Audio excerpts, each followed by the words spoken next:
Oh, it's going to be a huge hip check here, and it's going to be a massive incident. Side by side was Leach and Conway. They get into each other on the straight. They continue to get into each other. Down into turn number 1. Leach goes spinning off. Conway to the inside, and both those cars are going to have massive damage.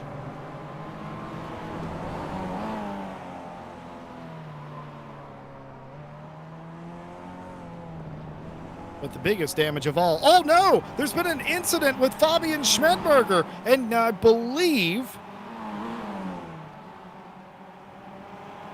no, I thought it may have been Kamferger, but I don't think it was. I just think he happened to be in the area. Was that Conway and Fabian Schmedberger involved in an incident there? Oh, it probably was. No, the one gets in there as well of Peter Roche. Oh, and it was Conway and Fabian Schmedberger. Bongo into Farby right there. That's a rare one. You don't ever see that.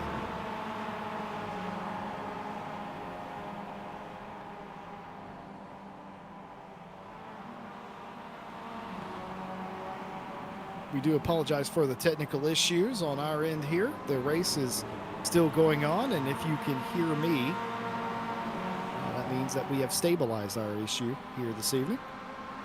What you have missed is Luca Filippi retaking the lead of the race over Dazal. Breccia has gone to third, Parrott down to fourth. You've also missed a huge incident between Harry Conway and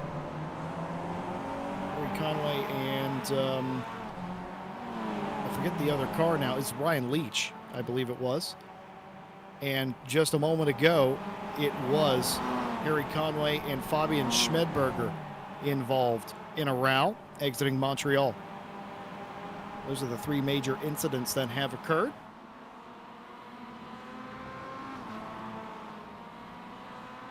And it was absolutely brutal. That last lap or so, a couple of big incidents there that have completely rearranged this top 10. Luca Filippi back to the point after being shuffled down to fourth. Dazal second, Breccia third. Parrott, the top 4 seconds back to Daly, who has somehow continued to win the battle against Valak and Huel. But here comes Valak. Yuri Valak continues to impress in round 1 and 2 by being able to make up positions at will, it seems. James Mead in 8th place behind those, all chasing Jordan Daly for 5th. Billy Octane settles into 9th place after a well-fought battle between his teammate, Harry Conway at the time, and Ryan Leach. That group has dissipated entirely. Billy Octane, the only car left standing. Bart Macha involved in an incident earlier, I believe. No, I don't think so. I think Bart Macha qualified near the end of the field and has worked their way inside the top 12 or so into 11th. Kamferger's had a quiet race, admittedly. They started near the back, but are inside the top 12. Speaking of which, they're looking to make a move here. Oh, actually, Roth is looking to make a move on Kamferger and does down the inside.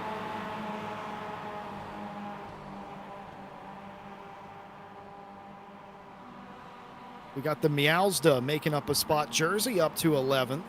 I can't read what the back of Kamferger's car says. It's got Mazda scribbled out and something else written on it. But Adamczyk is less interested in looking at the back of that car, would like to be in front of it. That's actually not Adamczyk, that's Peter Roche. In fact, I've just realized, in the one car he's side by side with.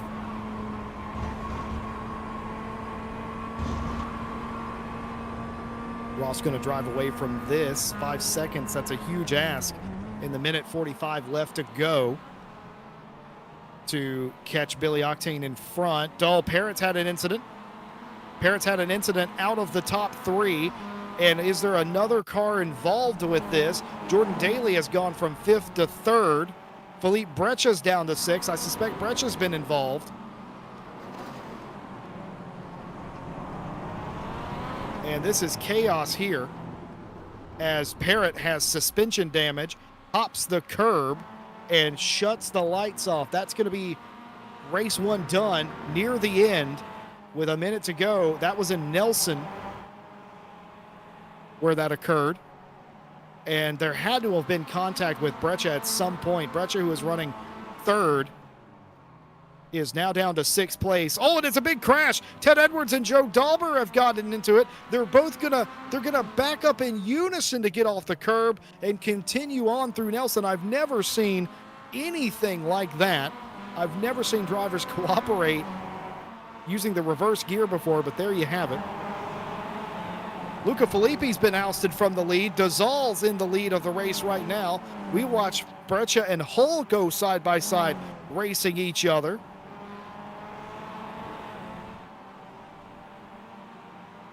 Dozal back to the point in the 191. Filippi, Daly, the top 3 now. Somehow Jordan Daly in a podium position here in the most spectacular way. And here's Valek again in the 770, also putting on a good show. Up inside the top 5 now. Breccia down, or I should say up to 5th. They were 6th. They've gotten by Raphael Huld now. Valek wants this podium, figures he can get it as time expires. And is this the battle for the lead in the end of the race, or do we have another lap? I can't tell. Nope, that's the end of the race. Dozal has won it over Luca Filippi. Daly 3rd, Valek and Daly in a photo finish there. Daly gets it. It was almost a dead heat. Philippe Breccia gets a top 5 for their troubles and effort. Raphael Huld 6th, Mead in 7th, Octane, Macha Roth your top 10. Kamferger, Roche, Adamczyk, Conway, Schmedberger top 15, Rowe, Kasich, Dauber, Edwards, Parrott. Oh my goodness, my heart goes out to Parrott. The 141 car was up there all race long, and whatever happened in the final 2 laps to them has sent them to 20th place. It must have been huge. Ryan Leach was up there early as well, fighting inside the top 10. Benjamin Heilman, same could be said for them. Theobald Roscom, Kevin Boss, and Martin Lawrence will be your pole sitter for race number 2 here in round number 2. Dozal will start shotgun on the field. And a chaotic finish to what was a mostly contained race number 1 here in round number 2. Very strange indeed there. A couple of incidents we had at the very end. Well, this is normally the part of the show where I would go to a co-commentator and I'd say, wow, that was a crazy race. What do you expect for race number 2? I don't have that. So what I'm going to do is I'm going to talk to myself for a little bit. Jesse Lee, that was an incredible race number 1. A couple of drivers out there probably a little bit upset with how they were raced. How do you get that out of your head? How do you make up for that in race number 2? Well, Jesse, you're looking good today, by the way. You're looking fantastic. And also, that's a great question. You always ask the best questions. And the answer to that question is, you just got to put it out of the back of your mind, and that works unless you see that driver's number pop up in race number 2, in which you remember all the things that went wrong because of them in round number 1, and then you get a little bit more greedy than you normally would do, though you shouldn't. A good race car driver can always manage their temper. They can always manage their expectations and keep their emotions in check when they need to. Wow, Jesse Lee, that was a fantastic answer, and you're also handsome as well.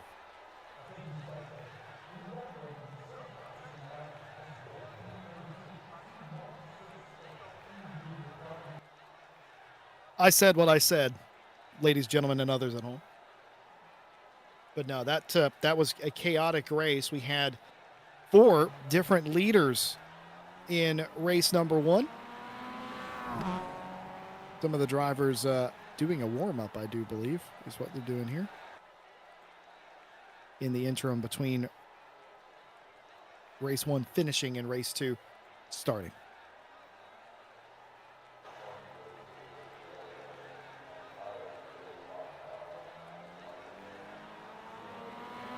Just looking at some of the data from round or race 1. I was just trying to work out exactly what happened to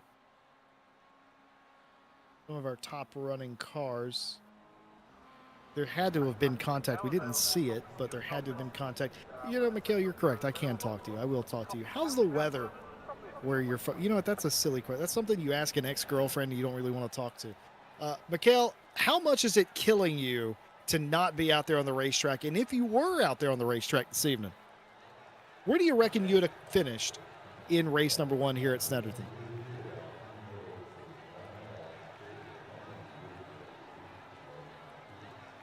I would be curious to know, because I know you're missing racing. I know you had a blast. Talk to Mikhail post-race last week. He had a blast. I think a lot of drivers did. I think you look at the race, you go, man, there's going to be a lot of upset race car drivers. And yeah, there were some, certainly.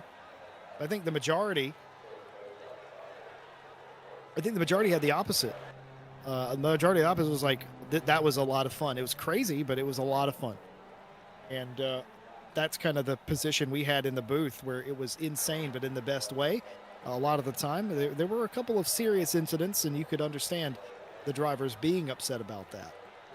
So Michaela said that, yeah, it's terrible. He hates this. I mean, any competitor hates it, but would have loved to race. So where would you have come if you sort of had to give yourself a sort of a scale? Do you think you'd be top 5? Do you think you would have had a shot at a podium, or do you reckon you had the winning car? Not sure about position. It's so damn close. That is the problem, and we saw that. I thought Felipe Breccia had the right setup, the right strategy, and everything, but just could not get away from the pack and was down to 4th just as quickly. We saw that happen to all of them at one point or another that were in the lead. They all got shuffled back to 4th, had to work their way back up. So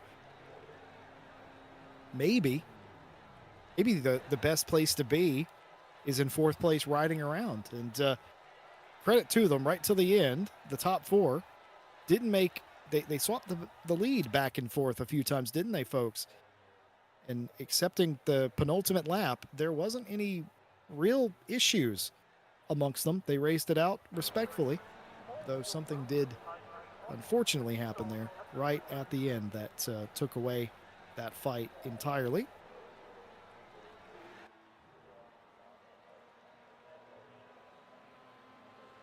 Oh, it's fixed setup, I'm being told by Mikhail. It's fixed setup. I wasn't aware that they couldn't change. Now, fixed setup means different things, Mikhail. I'm curious. Can you not even change your brake? No, surely. No, it's iRacing. Of course you can change your brake bias, right? Regardless if it's fixed or not. You can change it in car, surely. I would be quite curious to know that. Additional insight from Sunstrom here. Often it's slipstream. The slipstream is so powerful. Yeah, but notice you didn't say the car is powerful.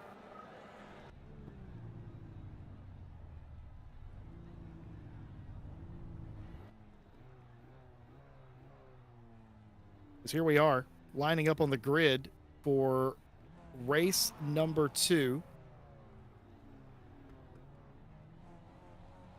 So fixed setup in these cars means you can't even change brake bias.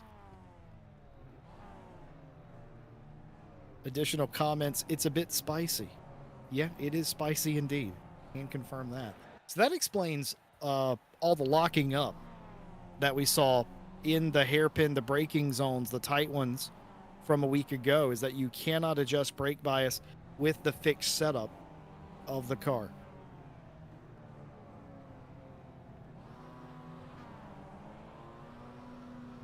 So I think a lot of drivers would I think all the drivers would appreciate the use of brake bias, but not happening. Here we are. Race number 2, round 2 of RCI's MX5 Cup. And as advertised, it is a reverse grid of the finish of race 1. Martin Lawrence, Kevin Boss on pole. The About Roscom, Benjamin Heilman, the next row. Ryan Leach, Parrott, the next. Edwards, Dauber, Kasich, Rowe, your top 10. Schmedberger, Conway, Adamczyk, Roche, Kamperger, Roth, Macha, Octane, Mead, Hulbrecha, Valak, Daly, Filippi, Dozal. Get a good look at that, folks. All right? Because it will not stay like this for very long. That I can guarantee.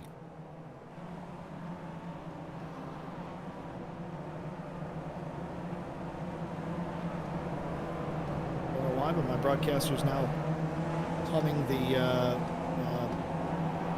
007 theme. Not entirely sure what's going on with that. I don't know what. I don't know what prompted that, Mr. Fleming, but whatever.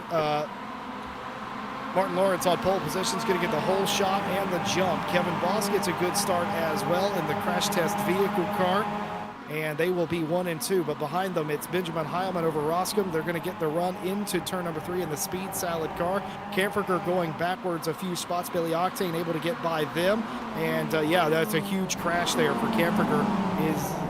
Are they by themselves? I think they might be, but for the 46, they've been involved. Dozal, your winner, briefly lit up that they were in some sort of drama, but I think that's only because they were putting a tire off the grass. So 46 cars over the curb. That's very dangerous indeed, and they're going to go into the wall.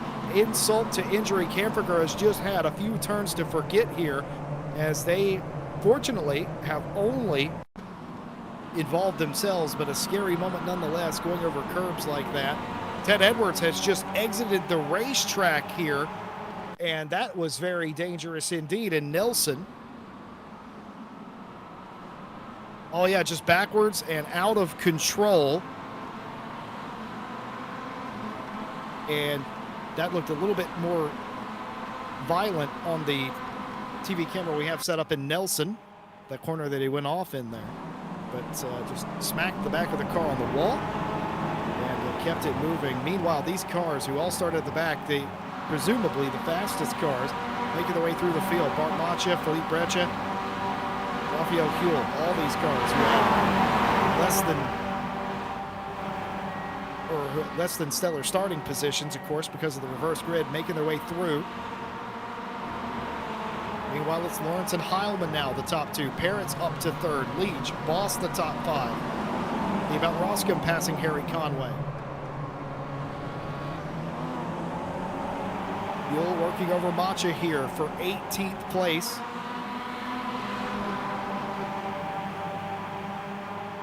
Look at this. Look how close they are down the Bentley straight. They're bump drafting each other, that's for sure. You can get away with that. That's not a penalizable thing in Mazda Cup, or as far as I know here at RCI. Joe Dauber's had a spin in Nelson, I'm pretty sure. Oh, and the 727's gone around of Adamczyk.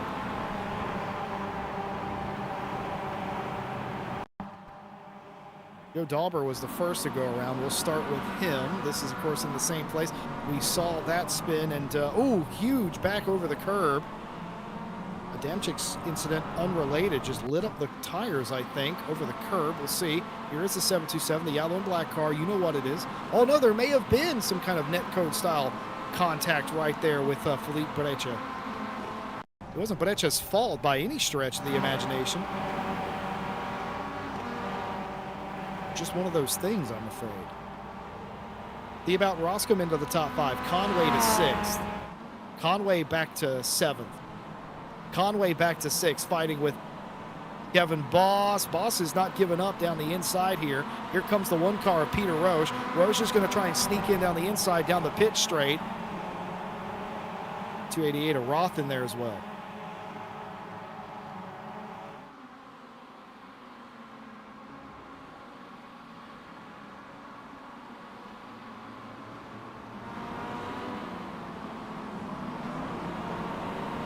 Fighting for position here, getting over the curb. That was a huge launch there over those curbs. I warned you earlier. I don't think we'll see it tonight, but you can flip a cup car on that curb. Not that I've done it. Don't judge me. Conway in a spot of bother off the racetrack for a moment there. Going to lose a bunch of time getting off into the dirt. A little bit too wide into Murray's, or off of Murray's, I should say. Losing a spot to Peter Roche. Kevin Boss pushing the SJ&H driver. The wheelie slow on SJ&H teamwork here. They are aligned teams, those two. They operate separately but are aligned. Down the inside, though, is Jersey, Jaroslav Roth. Theobald Roscom from a top 5 position has gone off in Montreal. Was it contact in Montreal or was it a spin? It's going to be contact with the one car of Peter Roche. Roche spinning Theobald Roscom onto the 300 circuit.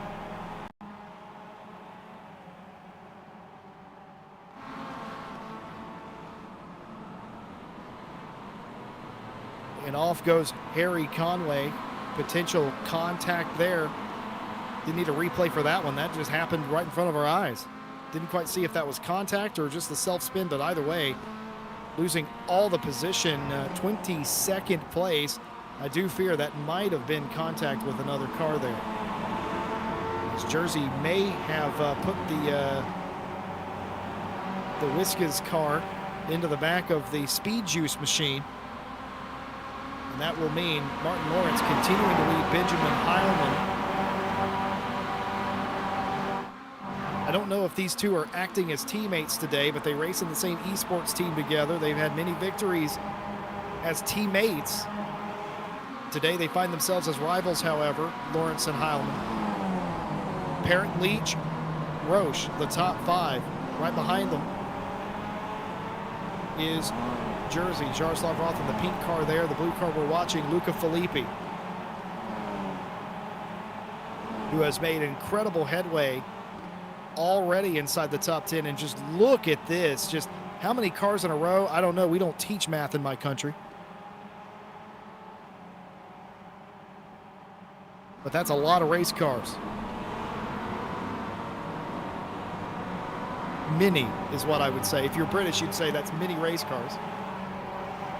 And it is. It's a lot. Peter Roche, the hot dog in the bun, which is a sandwich, by the way. Get over it. Cope Seethmald. Well, Jersey has made their way inside the top 5 here. 8 seconds behind Leach, but the head of the train that they were behind just a few moments ago. Benjamin Heilman in the Speed Salad Mazda has taken the lead of the race into turn number 1. Heilman leads Lawrence. Lawrence is going to fight back on the outside. The 141 of Parrott looking to take up the slack here. He's done this before as Parrott, and he's taken the lead by virtue of the two leaders fighting each other. He knows how to get it done, does Parrott. Can he do it again? What does Ryan Leach have out there in 4th place as well? Just monitoring the situation.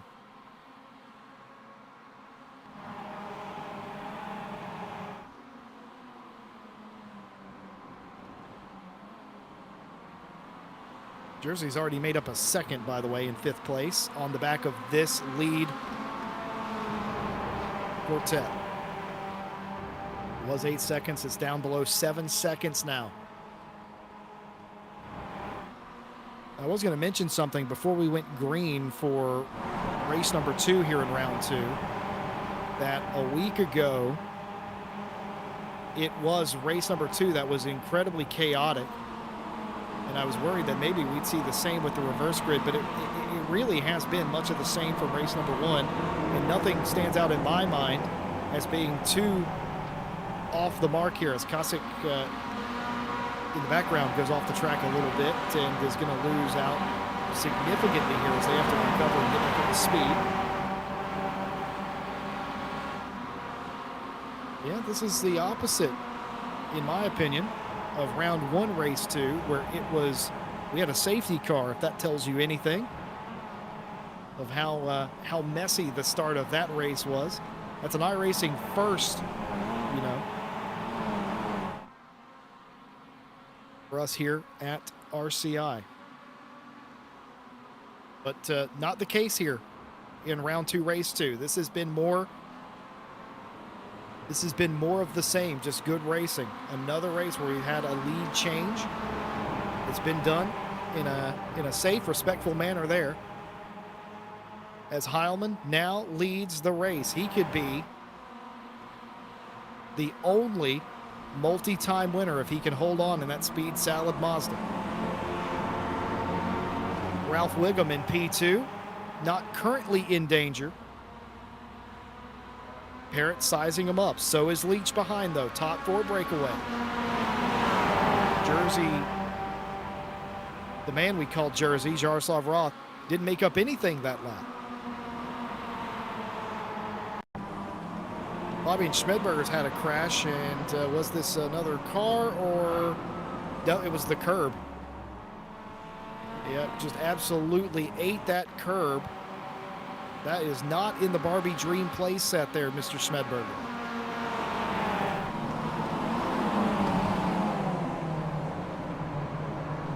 Vaguely near the top 10. Some of these cars around in it, some of these cars just out of it. Everybody wants a top 10. Nearly 3 wide, could be 3 wide down the Bentley straight here. This is everybody. This is Macha, Boss, Breccia, Daly, Huell, Rowe. All these cars involved side by side. Daly and Huell. Daly's going to win out on that fight for 13th place.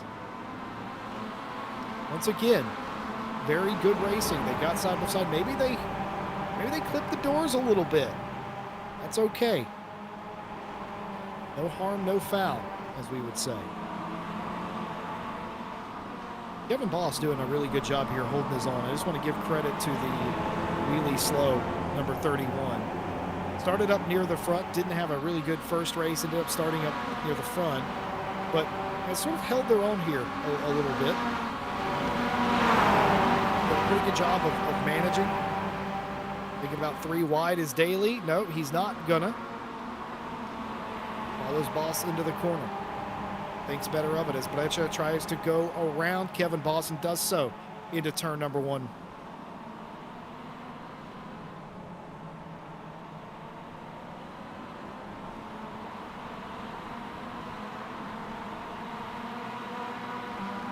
From Daly now.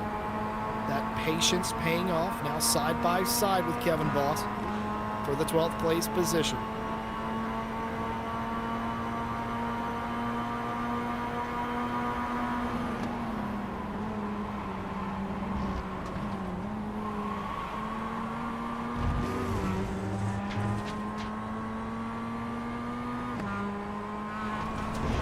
Look on board Jordan Daly's car as he's chasing Felipe Breccia. Get an idea of what the drivers deal with in the darkness here at Snetterton. I don't think in real life you can race in the dark at Snetterton. Am I crazy? Is Snetterton one of those tracks in the UK where you can't race past 7 p.m. or something? I could be off the mark on that. I know there's several tracks like that. I mean, there are many tracks in the world are like that, but Britain has very strict laws, and I think there's a housing development off of Montreal, and I think they can't race past 7:30 or something like that in the summer. And I could be completely wrong and misremembering Donington or something, which Donington annoys me. I'm going to get on the soapbox here that I conveniently carry around with me because I am a short man. But I'm going to get on the soapbox because Donington has Midlands Airport right beside it, and the residents there complain about the car noise. Anyway, Benjamin Heilman still leads the race, but he's lost a little bit of time. It was nearly 2 seconds the gap. It's down to 1.4. I suspect the Speed Salad Mazda has driven off the racetrack at some point, but only just. Mikhail Sundstrom saying that, nope, they do race at night here. British touring cars have raced at night here. Okay, so I am misremembering. Cheers to that.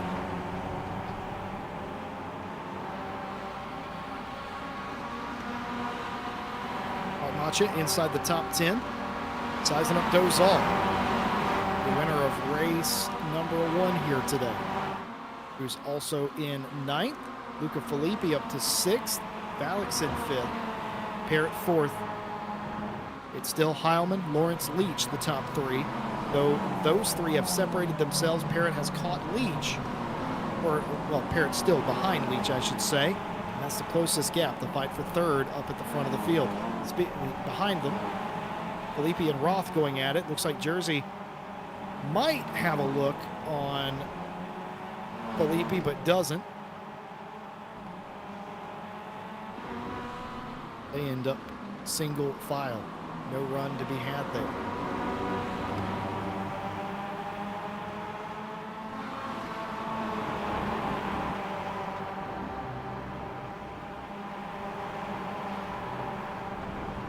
You're wondering what the numbers on the screen mean? The numbers on the right hand is obviously their last lap time. If it's green, that's a personal best. If it's purple, it's the best in the session. Martin Lawrence and Jordan Daly both ran their quickest laps, personal best laps, a lap ago. Daly's is especially interesting considering he's following Philippe Bracha. But that also, of course, could be in part down to the toe.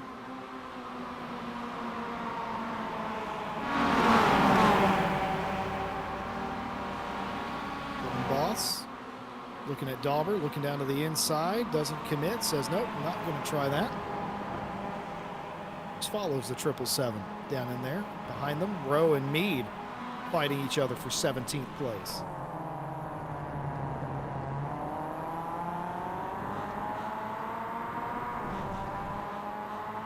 It's a lot more illuminated from this camera angle than it is the track cameras. It makes it look very dark, and I mean, it is very dark. Obviously, it's nighttime. That is what happens when it gets dark outside. But yeah, it looks a little more grim from this camera angle. It has to be said. Martin Lawrence continues to close in on Heilman, by the way. 1 second the gap now, 1st to 2nd. Ryan Leach has gotten by Parrott. Well, actually, no. Nope, that's the way they were. Leach is still in front of Parrott. That's what I meant to say. Luckily, this isn't live and we can edit that out. But the important thing is that top 4 are all coming back together. Valek leads the 2nd pack, which has this driver in it, Luca Filippi. Filippi has given themselves a little space back to Roth for the time being.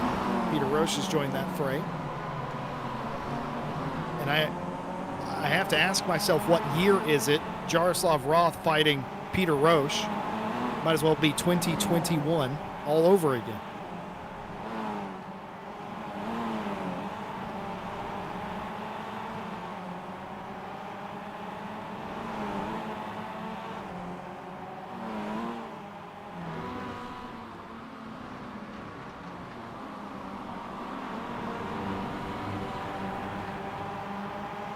Kale Sundstrom earlier said that he wouldn't be surprised if these packs slow each other.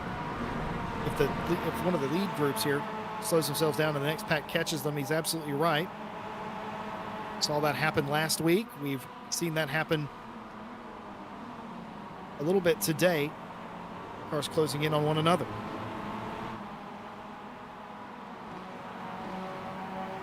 Martin Lawrence set a personal best again. 2 laps in a row, he's set personal best, and he has caught your leader, Benjamin Heilman, with 12 minutes left to go in this race. What was nearly 2 seconds of difference is gone. Martin Lawrence is there. And this is the view from on board the 171. I actually don't know who he's driving for, Martin Lawrence. I don't know if he's racing for Nearly On Pace, if he's racing for Connection Lost Racing. Billy Octane, I'm being told, has had a huge off in the 33. Oh, and it is. Crash with Joe Dauber, and that was about as nasty as it gets up in Montreal. Good recovery, though, from Billy Octane, though.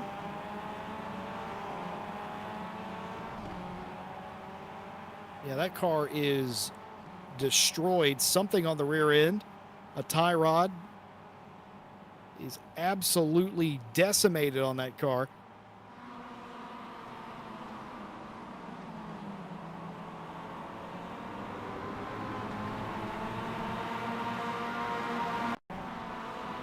That Edwards may have had an off-track excursion here. Oh, and he got into the back. That's why the back of Octane's car was sagging like that, and I thought that was weird because the car looked fine on the dirt, but when we went back to live, it was sagging. And it's sagging even more after Ted Edwards made contact with him. Edwards just caught unaware there. And this is Billy Octane somewhere in the darkness. Oh, that's off of, yeah, that's off of Nelson, I think.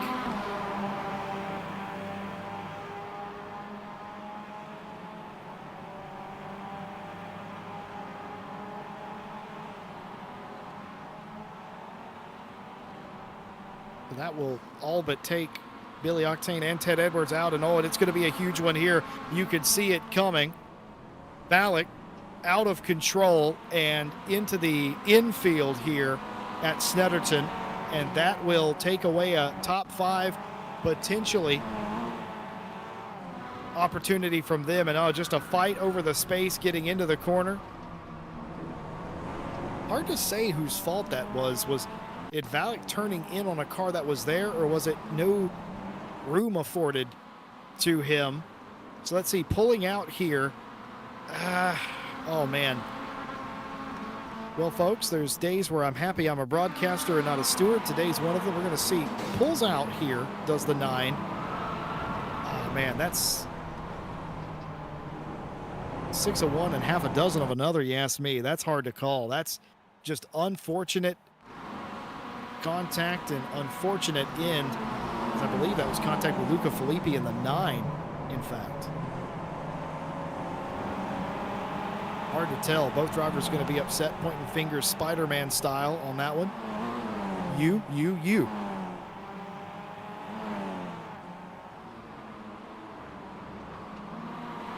know, at certain angles, these look like British touring cars driving around here, like the old ones, a little bit, and then you realize they're open tops and they're tiny. I'm losing my mind in the darkness here, folks. Thank you all for being with us here today on RCI TV. Again, we apologize for the technical gremlins earlier that we had to go down to the server room. We had to, slay the dragon, save the princess, etc. We're fine now, but we appreciate you sticking with us a little bit. I'm Jesse Lee here with Ash Bibby behind the cameras, bringing you round 2 of the Mazda Cup in the pitch darkness here in Eastern UK. My personal nightmare. Most British people's personal nightmare. I'm just kidding. That is a joke. Kind of.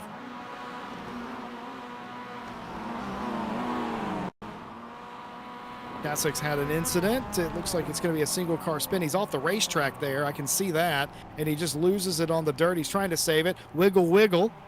We have a wiggle, wiggle in RCI. Oliver Hagstrom Vigasque. But he's not in the race today. But Kasic doing his best interpretation of wiggle, wiggle.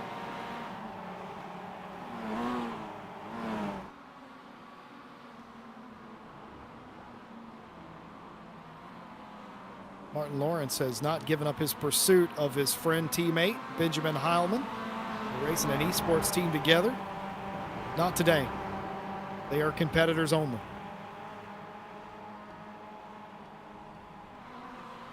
Ryan Leach exits the track for a moment, but recovers quite nicely indeed, as they have a mirror full of Parrott behind them on the 141.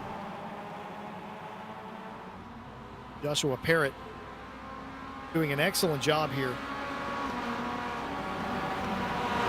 There's a couple of cars here that really wish Heilman doesn't win this race. Luca Filippi's one of them. Parrott's probably one of them. We're huge fans of Martin Lawrence, the Czech driver, right now. Speaking of Luca Filippi, following the Meow Mix car down into 1.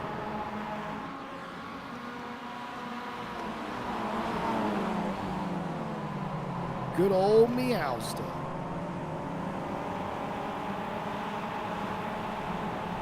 That is what the back of that car says, after all.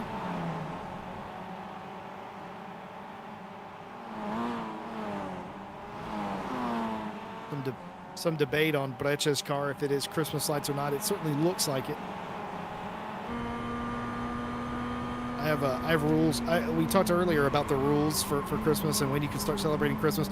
I'm thawing up as the years go on. I used to be very staunch on when Christmas was. I'm starting to thaw up. I'm allowing Christmas movies before Thanksgiving now. But in limited capacity. And my broadcaster Ash Bibby has just erupted in horror. Sound of that?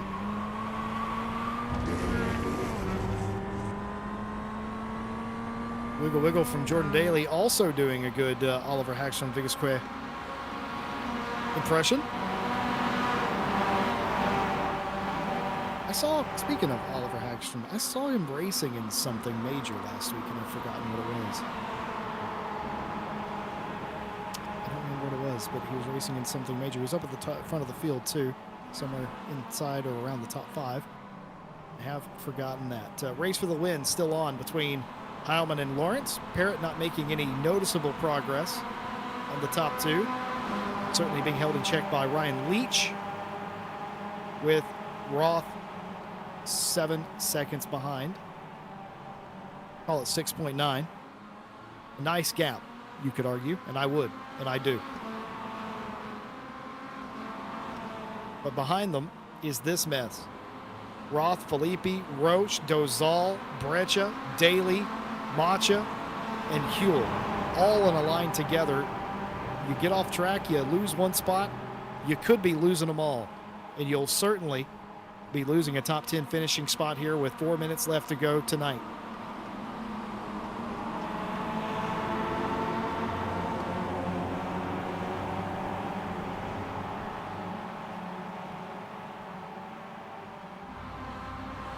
Ed Edwards in chat, dropping an emoji in there. And I think that about sums up his evening and explains it all. Rough night for Race Ventura number 8. Pretty decent night for the Race Ventura 197, though, yeah, has to be said. Still not done.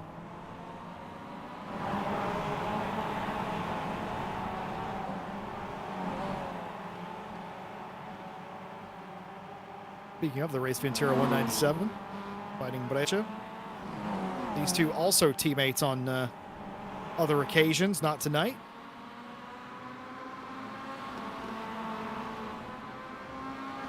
It's a balance. You certainly have to strike on how much room and how much you afford drivers that you're teammates with on a regular basis in a situation like this. Because you're not teammates tonight.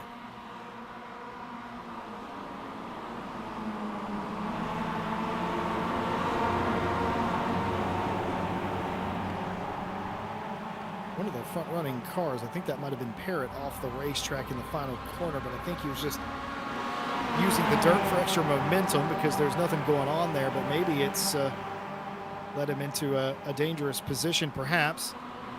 Filippi still not making a move on Roth. And if I'm Luca Filippi, I don't, because he's not going to go catch Jaroslav Roth. It's not going to happen. Or excuse me, he's not going to catch Ryan Leach. It's not going to happen.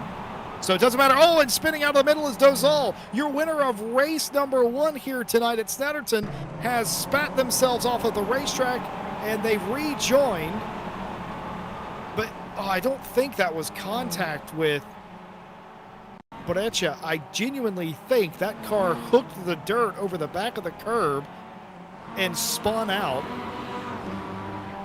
A quick recovery will mean they only lose out down to 12th place, but a huge blow nonetheless for race 1 winner, Dozal.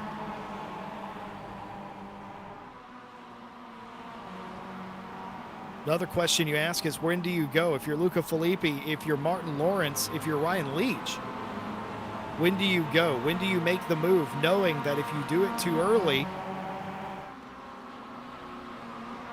you could end up in a too soon junior moment. You'd end up granny shifting, not double clutching like you should.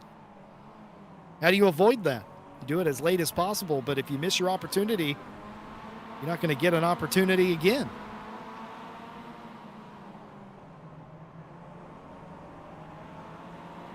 Martin Lawrence about as close as he's ever been, ever since losing the lead. Dead even with Benjamin Heilman somewhere in the dark. Martin Lawrence to the inside, and he will retake the lead of the race. Benjamin Heilman follows him through Brundle and Nelson.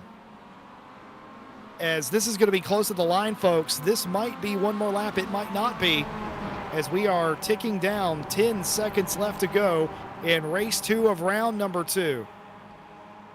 This might be all she wrote. This could have been it. A pass in the final couple of corners for Martin Lawrence down the Bentley straight and into Brundle and Nelson around Murray's for the final time. Just get a good run here and win the race. Martin Lawrence might just have enough. Here comes Heilman down to the outside. It's going to be a drag race. It might not be. He's done it. He's done it. Benjamin Heilman at the line. A photo finish. The German did it. He beat the Czech driver at the line.